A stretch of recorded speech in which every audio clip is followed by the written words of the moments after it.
Welcome back to the channel, everybody. I have something a little bit different today. I wanted to show you some cards that I've shown on the channel before, but never really showed them together. I wanted to pull out the 1952 Topps cards that I own. I have 16 in all. I had a few more previously, but I sold off the ones that were really not in the condition that I was most pleased with, or that they weren't graded already. I have a couple in here that I probably still might part with at some point when I find replacements, but it's a set that I will never complete. It's one I'm not actively working on, but if I see a nice 52 Topps card at like a local card show or a part of another purchase that I really like, I usually try and add it into my collection. I wanted to add a few more this year, which I did. I was able to add a couple Hall of Famers in that group for this year. I think I added 4 cards in all for this year, which isn't a lot, but it was on my list to try and maybe get a few more, and I was happy to walk away with 2 Hall of Famers. So I wanted to kind of show you what I have so far and showing them all together. So I thought it might be kind of fun to do that. Nothing earth-shattering here. We're not have Willie Mays. We don't have Mickey Mantle. We don't have Jackie Robinson. These are all lower series cards and kind of lower series Hall of Famers. But let's kick it off with the Monty Irvin card. These are in numerical order. So we're going to start with the first card I have, which is card number 26. I picked this up at a card show in the early part of the year. I think it was in May, maybe June. I think it was maybe the June card show at the local one here in Schaumburg. And we got Ted Sklizewski, which I also picked up that card show last year. Submitted it for grading at the National. It came back a 3. And we got Don Mueller. It was a purchase from a couple years ago, submitted for grading last year, right around November. I love the horizontal cards for this set. I love the mixture of the vertical and the horizontal cards. I think that's one of the reasons I really like it. We have Leo Kelly, who was part of that same purchase with Don Mueller. Here we go. And we'll start replacing some of the cards. This is the first one I ever owned that was graded, was Enos Slaughter. Not the first one I owned, but the first one I had that was graded. I've since moved that one on. The first one I ever owned was Connie Ryan. Whoa, look at that. These little card stands get the cards stuck sometimes, especially with SGC holders, and most of mine aren't SGC holders. So we got a little bit of a collapse there, 52 Topps cards, which no biggie. We got Tom Upton. My highest graded one I submitted for grading last year. This one has like razor sharp edges. It's not centered well, and there's like one little corner that's kind of less than perfect, which just brought the grade down. Al Red Shandies. That was a card purchase from last year, early part of the year.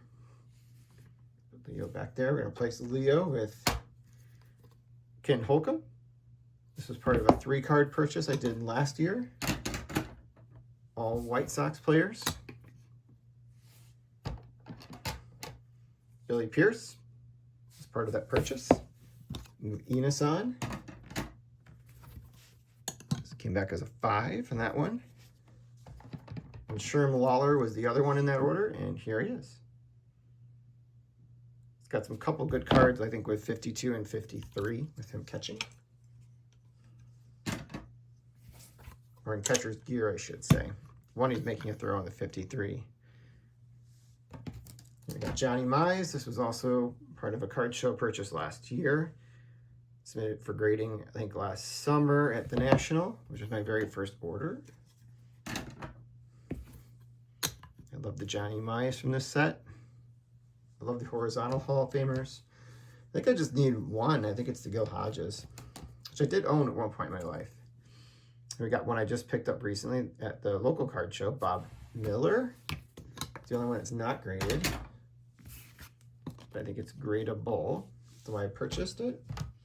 Here are the first graded, or at least some additional graded ones I got. There, 2 or the next 3 are going to be from the same purchase. They're all BVG holders. This one I'm not too crazy about because the paper's missing on his face. So if I ever find a better Ray Coleman, which they're out there, but I'm not aggressively going after them, I'll try and pick that up. I don't think these fit in the holders all that well because they're such a thick holder. So we'll leave those off for now because there's nothing too spectacular about those anyway. Richie Allen was a purchase. My first one for the year was Richie Ashburn, I should say. I think I said Richie Allen, didn't I? We got Richie Ashburn. Replace Bob Miller. How about that? Here's another one of those BVG ones. Sam Zodlak. Put that over here on the side too. And this one I picked up over the summer at the card show, which is my only PSA holder, Ed Stewart. It's a really pretty image right there of that card. Well centered. It's a higher number, not the high series. It's one right before there. So that's it. And I'd say like the biggest Hall of Fame ones I have right now.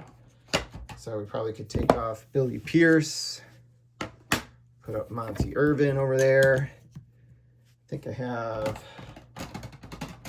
one of the Red Shandies, but I have the Slaughter as well. So we can take that off. Put Slaughter over there.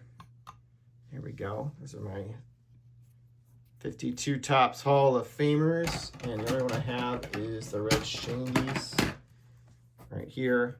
It's the only other one. Put it down for a minute. Yeah, so that is it. I hope you guys kind of enjoyed this. During the course of the next year, I would like to kind of continue to pick these up as I see them and can kind of afford them. Again, I'm happy with really well, nice centered, conditioned commons for the set too. I just think that the images are so beautiful. The designs are so beautiful for this set that I'm just like, this is a beautiful card. It doesn't have to be a Hall of Famer for me to really enjoy it.